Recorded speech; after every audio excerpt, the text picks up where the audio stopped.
Welcome to the Hazmatters Podcast, a discussion of all things hazardous for those who manufacture, distribute, transport, or handle hazardous materials in any way. Join the STARS Hazmat Consulting team, Wendy Buckley, founder and CEO, and Andrew Gulovsen, VP of Customer Experience, as we welcome guests to discuss topics and investigate real-world examples that affect our industry every day. The Hazmatters Podcast starts right now.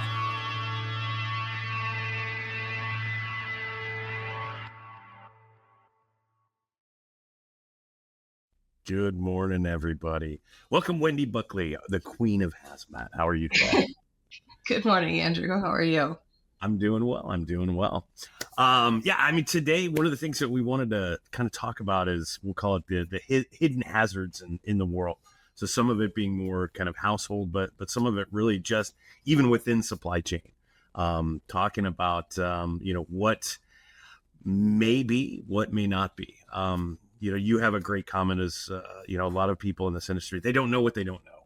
And so, being able to kind of help identify some things and talk through that. So if that sounds good for you, we can get started. One of the reasons we wanted to talk about this is because we've had several clients in the past, I would say, year and a half, who have gotten in trouble for one reason or another because they shipped something as non-hazardous when it actually was hazardous. And, vanilla extract for some reason and other flavorings have been a real issue recently. It's almost entirely ethyl alcohol, which is, basically liquor, and, ethanol. And that one has gotten people in trouble. The other one, a real big one, is aerosols. Aerosols are compressed gases, whether or not they contain a flammable propellant. And so, that's one of those other ones that a lot of our clients have gotten violations on recently. And then, of course, the bane of my existence, lithium batteries, electronics, even kids' toys, your laptop, heck, probably even your car, even contain lithium batteries. And people definitely don't appreciate how hazardous those are. I think I've told you, Andrew, of a story about a nurse I knew recently, within the last, I'd say, 2 years. She had keys in her pocket along with a battery for a vape, and they touched each other and short-circuited and caught fire and really burned her badly. Wow. Just from having this stuff in her pocket. And so people definitely don't appreciate the hazards. I mean, they now say on planes, if you lose your phone in your seat, don't move your seat. And that's because people were crushing them and causing fires by trying to adjust their seats and stuff. And it's been a real problem lately. Yeah, I mean, the one you had mentioned right there, I mean, the idea that, most people in their pockets are going to have a phone. They're going to have car keys, potentially, as you mentioned, a vape or some other kind of, charger, things like that, all of that together, the right contact, the right orientation. Some real problems in regards to that. Yeah, and people don't realize that the real hazard in lithium batteries is, yes, they catch fire, and people have probably heard of thermal runaway, which is where it just becomes this self-sustaining reaction. But some of the other things you may not realize is that these fires, first of all, are very difficult to put out, and they keep reigniting. So you think you have it suppressed and it's all done and that the reaction's over, and then there it goes again. It's starting all over again. And they also emit toxic gases. So when they're fired, a lot of the videos that you look up on YouTube or whatever, and you see one of these lithium batteries on fire, you'll see like jets coming out from the end, at least one end, maybe two ends of the battery, and it's spewing sparks and stuff. What you don't realize, it's also spewing toxic gas. So, if you have a bunch of these in a location, like say a warehouse or on a pallet in a cargo hold on a plane, it can put out quite a bit of toxic fumes. And of course, toxic gases are inconsistent with life. So it could become a very dangerous situation pretty quickly. No doubt. Well, I mean, thinking about even just like in your home, some of those kind of things, what, are some of the common materials or that are in the house that would qualify that way that people probably just don't even recognize? Well, basically what I like to tell people is pretty much everything you come into contact with today is either hazardous materials itself or is made from hazardous materials. I mean, even the fruits and vegetables that we eat, they have fertilizers and they have pesticides if they're not organic. And, all of those things are hazardous materials. The most common fertilizer is ammonia, which is extremely hazardous. It's poison gas, it's corrosive, it's pretty flammable too. And that's honestly the most common fertilizer, either as gaseous or liquid ammonia or in the form of ammonium nitrate pellets. So it can be, it seems pretty innocuous, right? But it's made from hazmat. So that's one of the reasons you have to wash your food so well. Some of the other ones, WD-40. It's the material itself is not dangerous. Like you could get it on your skin or whatever, and it's not gonna be a problem, but it's a compressed gas. So if you transport it, it's a hazardous material. And if you transport it without declaring it as such, you can get quite a bit of trouble. We talked about the cell phones and lighters that cigarette lighters, whatever, or even the ones that you use for candles or camping or whatever. They all have benzene in them. So that's also a hazardous material, obviously very flammable. I mean, heck, you're making a flame, right? Some of the ones I like to think about, I think most people know like hand sanitizer is hazardous. It's, again, the same ethyl alcohol that's in the vanilla extract, or it could be isopropanol, which is also a possibility. But a lot of things that we use are made from hazardous materials, like paper. The process of making paper requires a staggering number of hazardous materials and very dangerous hazardous materials. The finished product is good. It's not hazardous, but all the things that go into making it are. Understood. No, I was just, just thinking about, just as you mentioned, cigarette lighters, things like that, even tools of the trade.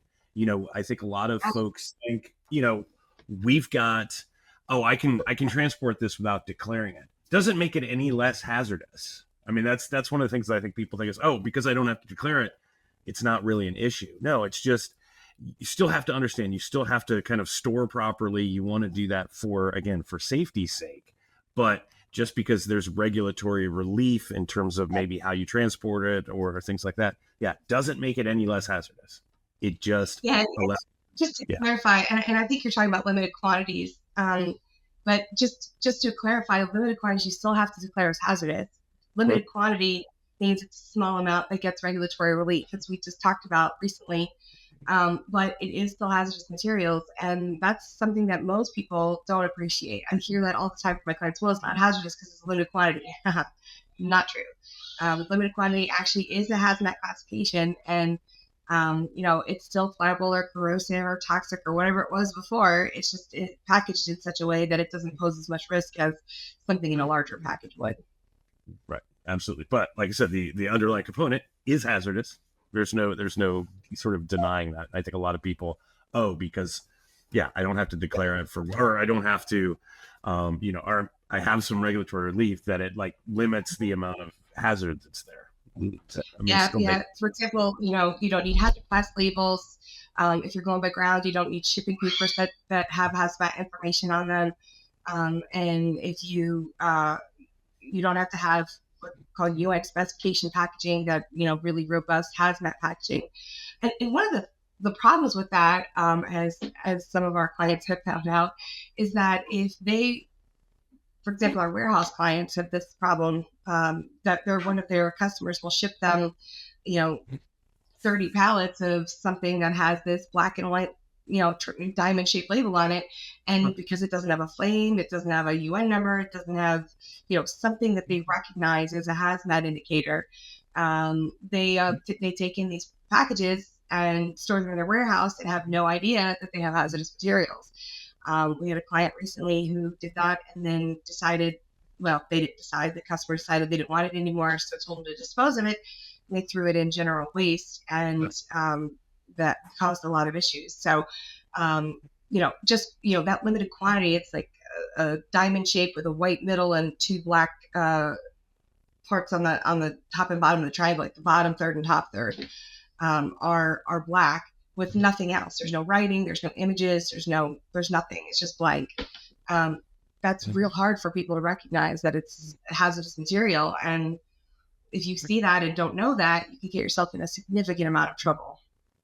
Absolutely. So, I mean, just awareness of things like that, and just, as materials are coming in, making sure that you can recognize that, you can see that, you can, and again, looking at the papers and the documents, bill of lading, and any of the shipping documents that come with it, to take a look and really sort of verify. And again, if you don't know the answer, again, that's one reason we're here, to be able to reach out to ask questions. Hey, we received this. Here's a picture of it. Here's the documents.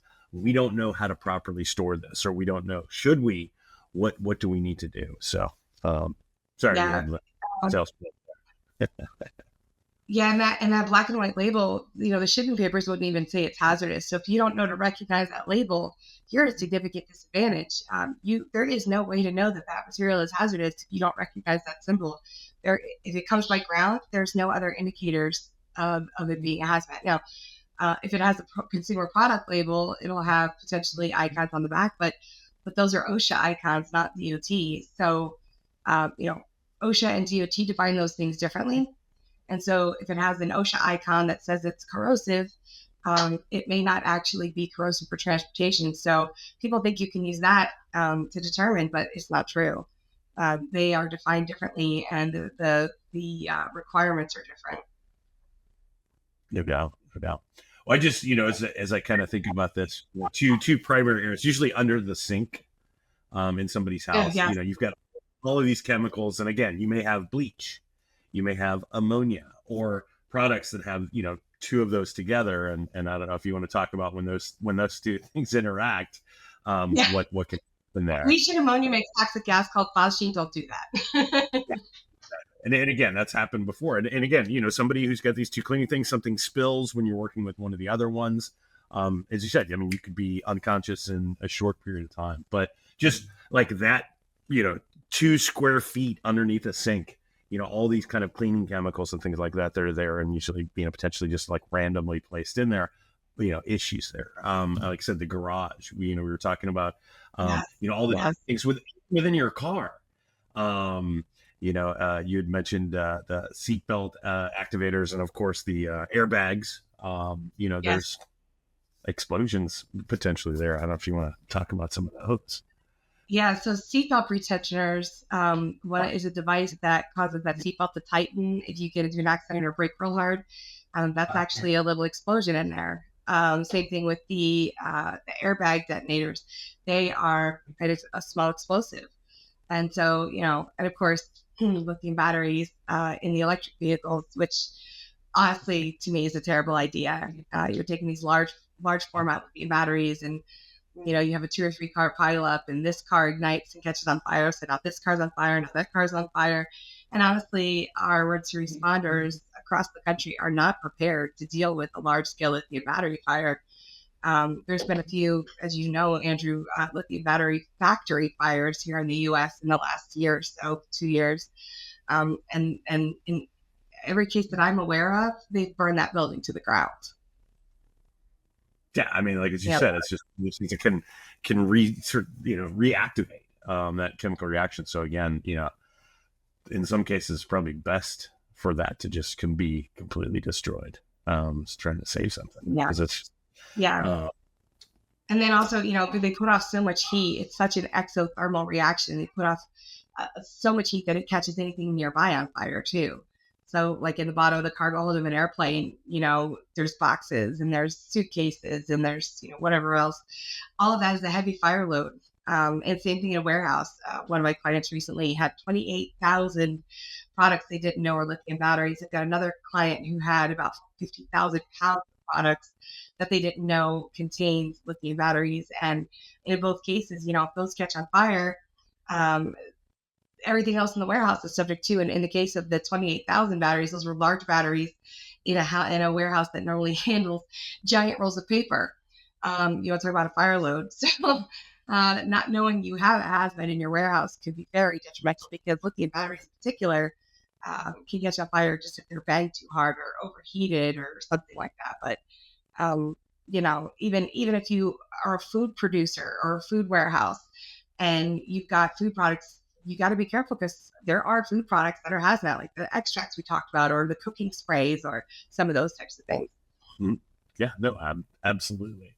And I was just, just thinking about, as a warehouse operator, do you have, a section specifically for hazmat? Do you have that segregated out? Do you have anything proper? Do people, forklift, as you were talking about, just, the hit of that?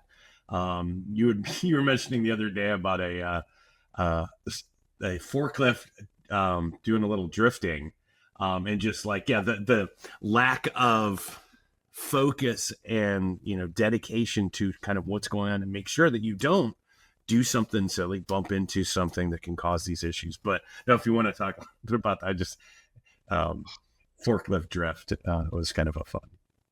Yeah. So actually, in the warehouse where I found the 28,000 lithium batteries that they didn't know they had, I'm walking with the terminal manager through the warehouse to get an idea of, they actually wanted to start hauling storing hazmat. So I was going to help them get prepared for this. And that was then when I found those batteries. But as we're walking through, this forklift is coming really fast down the main aisle. And right in front of us, he turns the forklift, and just like he was in a NASCAR race, he starts drifting to make the turn, and then guns it in the other direction. And as we were talking about, I didn't even know a forklift had the power to do something like that, let alone doing it in front of the terminal manager, who had no reaction whatsoever. So obviously not the first time they've done that. And, of course, there's stacks of lithium batteries, there's giant rolls of paper. Thinking to myself, this is a disaster waiting to happen. I mean, just to be able to slide a forklift, I mean, that's impressive, but frightening at the same time. Absolutely. Well, and again, if it's a propane driven forklift, you just now combined lithium batteries, pressurized propane tank and paper all together on something like that, because to save an extra 2 seconds on getting from here to there. I mean, again, it's training, proper awareness, proper understanding. Well, and the real problem with the terminal manager not acknowledging it, not like being shocked, doing nothing about it, is that when the management doesn't care or appreciate the danger, the employees are not going to care or appreciate the danger. And we've seen what goes wrong with that with some of our clients who've really seriously injured their employees, making poor decisions from either not knowing the hazard or not appreciating how dangerous it is. Absolutely. And again, just, being aware, learning, training, and stuff like that. Again, it's not a cost or an expense on that.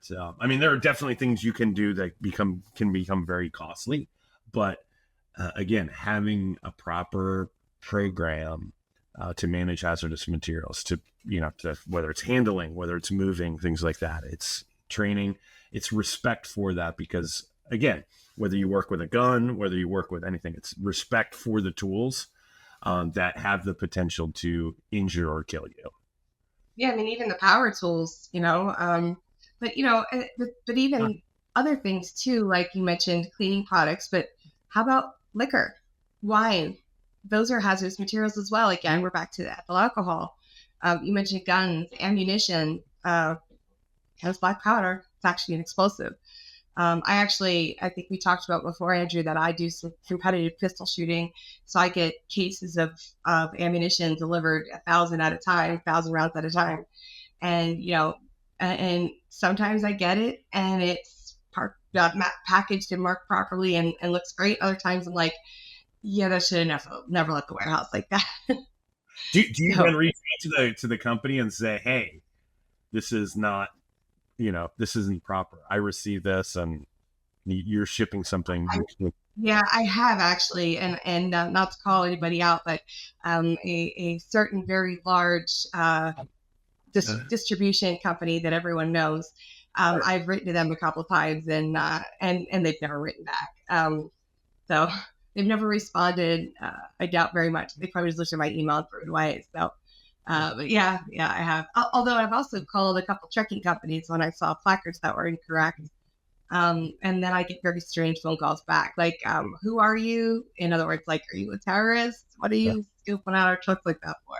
And then I have lots of questions to answer. So That's a good thing. But again, as you see that, and I would say people listening to this, there's quite a few of them that are hazmat people, and then hopefully there's some that are not hazmat people that can become hazmat people.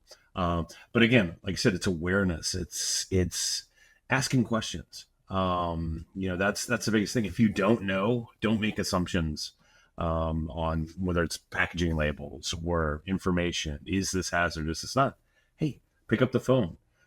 We're happy to answer that, but find out the answer to something like that. Don't make those assumptions that everything is good, easy, fine, because those are the things you hear about later. Well, I assumed everything was the way it was supposed to be, and then that's what you hear about in those stories after an explosion. Well, we thought we checked everything. We thought we looked at it, and we assumed. I've talked about before, Andrew, I highly recommend that anyone in any part of the supply chain should at least have a basic general awareness class. Is that required by regulation? No.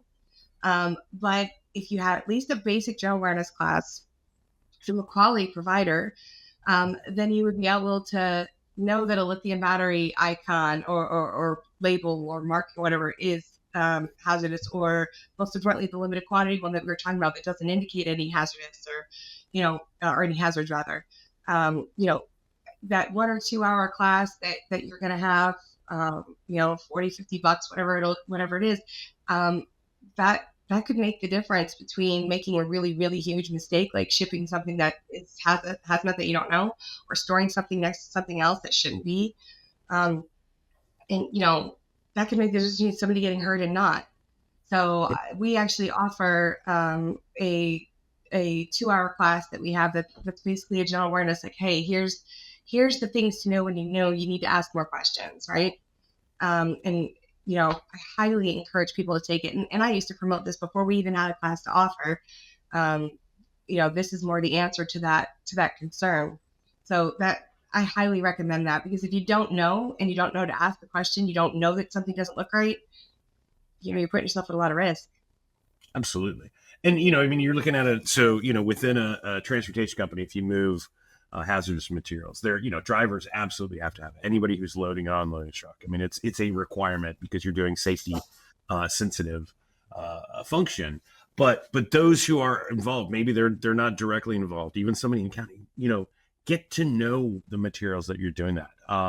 Big thing you and I have talked about is brokers out there. To have that awareness of what you're dealing with if and when you are dealing with hazardous materials. Number one, it can be extremely profitable for your company by taking on that. Yes, there a little bit more risk on that? Absolutely. But again, understanding and being able to mitigate that risk is the way to go. So, awareness for, like I said, it's a smart thing to do, but then also it could all lead to a profitable and a great return for your organization by exploring that and going further into it to really understand. Yeah. Again, you have to teach your employees to know when something doesn't look right. If you get, materials in your facility that look perfectly fine, but there's something about it that you're not quite sure what it means, you got to know to ask. Right. Something crushed, something leaking, things like that, again, the material that you may be holding for another customer, what's going on, being able to, again, respond quickly or to communicate to those who need to respond quickly because you have that awareness. It's just, absolutely.